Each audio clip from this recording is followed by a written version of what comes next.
السلام عليكم ورحمة الله وبركاته. أعزائي طلبة وطالبات الصف الخامس الابتدائي، أهلا ومرحبا بكم. معكم مستر محمد جودة. إن شاء الله النهاردة هنحل مع بعض تمرينات الدرس الأول على الوحدة السادسة من كتاب المعاصر في مادة اللغة الإنجليزية ترم أول منهج جديد صفحة 220. فيا ريت قبل ما نبتدي الناس ما تنساش تعمل لايك للفيديو عشان يوصل لأكبر عدد ممكن من زمايلكم، وما تنسوش تدعمونا وتعملوا لايك واشتراك في القناة وتفعلوا زر الجرس علشان يوصلكم كل جديد. ويلا بسم الله نبتدي مع بعض. اول سؤال معانا هنا سؤال نص الاستماع listen and complete. اول واحد هنا بيقول لي the نقط in the desert في الصحراء of Egypt لمصر is very special بيكون مميز جدا. طبعا هنا بيتكلم عن the weather اللي هو الطقس. رقم 2 بيقول لي the desert يعني الصحراء in Egypt في مصر has very hot days يعني لديها ايام حر او الايام اللي هي بتاعت الصيف بتكون حاره في طبعا الصحراء. and very cold وبيكون ايه بالليل؟ طبعا very cold يعني الجو بيكون بارد في النايتس يعني بالليل. رقم 3 people in the desert يعني الناس في الصحراء try بيحاولوا to keep ان هم يبقوا ايه in the day يعني في اليوم او بالنهار. طبعا بيحاولوا ان هم يكونوا cool يعني منعشين علشان طبعا الجو بيكون حر بالنهار. بعد كده رقم 2 سؤال read and choose the correct answer. اقرأ واختر الإجابة الصحيحة. أول واحدة بيقول لي when the wind عندما الهواء blows يعني بيهب very hard يعني بقوة. there is ده بيكون ايه؟ طبعا دي بتكون عاصفة، يبقى هنقول there is a storm يعني عاصفة.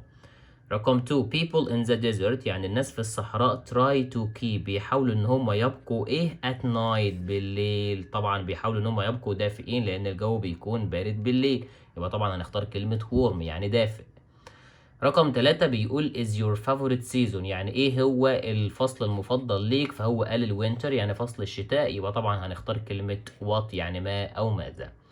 رقم 4 بيقول نقط often عادة does it rain in Cairo يعني بيسأل هنا عن عدد المرات اللي بتمطر فيها في مدينة القاهرة. طبعا ده سؤال، يبقى هستخدم طبعا الأداة اللي بتيجي مع كلمة often اللي بسأل بيها عن عدد المرات اللي هي كلمة how، يبقى how often.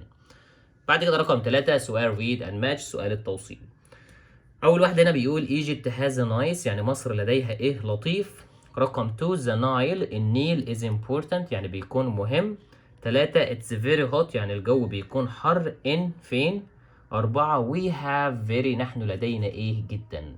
تعالوا بقى نشوف الإجابات. أول واحد هنا بيقول the desert الصحراء in the day بالنهار، يبقى طبعا الجو بيكون حر جدا في الصحراء بالنهار، يبقى ده هتبقى رقم 3. رقم ب بيقول hot summers يعني فصول صيف حارة in Egypt في مصر، يبقى نحن لدينا we have very hot summers لدينا فصول صيف حارة في مصر. رقم C بيقول لي verti يعني تنوع of weather للطقس، يبقى نحن مصر لديها تنوع لطيف للطقس، يبقى هنقول Egypt has a nice variety of weather، يبقى ده هتبقى رقم 1. رقم D in winter مش محتاجينها. رقم E بيقول because لأن it brings water لأن هو بيحضر الماء. طبعا ده اللي هو النيل، طبعا النيل بيكون مهم لأن هو بيحضر لنا طبعا الماء، يبقى ده هتبقى رقم 2. آخر سؤال معانا بقى سؤال نمبر 4 سؤال الترتيب. اول واحد هنا بيقول طبعا جايب لي question سؤال بادئ بكلمه which، وقبل كده قلنا ان كلمه which لما بتيجي بمعنى اي للاختيار لازم الفاعل يجي مباشر وراها، يبقى هنقول which city يعني اي المدينه is اللي بتكون very green يعني خضراء جدا، يبقى which city is very green.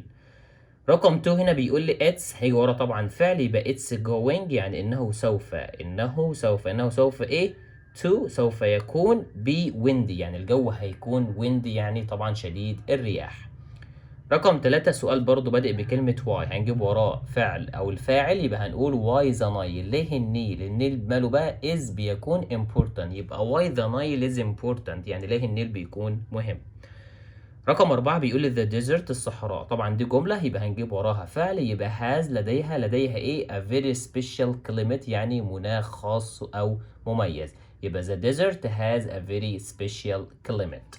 كده طبعا يبقى وصلنا لنهايه الفيديو. اتمنى الناس كلها تكون استفادت من الشرح، واتمنى لو في حد استفاد من الشرح ما ينساش يدعمنا ويعمل لايك واشتراك في القناه ويفعل زر الجرس علشان يوصلكم كل جديد. ولو في حد عنده اي استفسار او اي تعليق يسيبه لي في كومنت تحت الفيديو، وانا باذن الله برد على كل التعليقات.